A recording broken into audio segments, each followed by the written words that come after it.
Corruption in Sri Lanka deep roots and is driven by several factors, including historical mismanagement, political patronage, and a lack of strong governance mechanisms. Successive governments have often failed to effectively tackle corruption, despite pledges to do so, due to systemic issues and the influence of powerful elites. Key factors contributing to corruption in Sri Lanka include 1.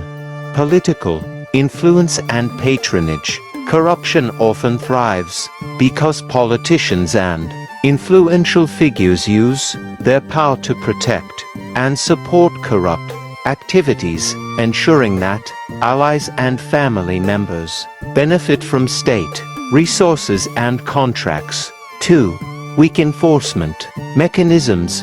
Institutions, like the Commission to investigate allegations of bribery or corruption, Chabok, are often under-resourced and lack the independence needed to pursue high-profile cases effectively. 3. Economic inequality and poverty.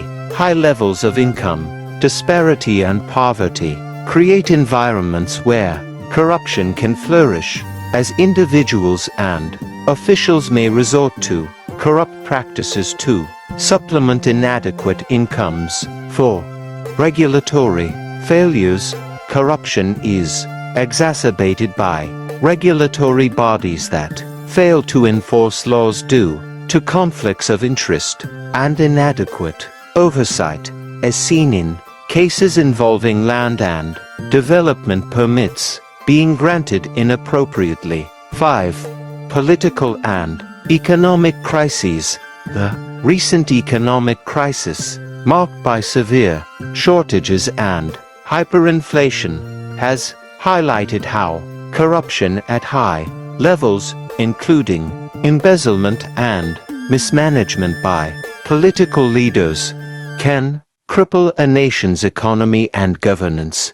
Emerald Insight. Despite the introduction of new anti-corruption laws aimed at aligning with international standards, challenges remain. Provisions that allow for significant fines and penalties for false accusations may discourage whistleblowers and hinder efforts to combat corruption effectively. Addressing corruption in Sri Lanka requires robust and independent enforcement mechanisms, transparency in governance, and a cultural shift towards accountability at all levels of society.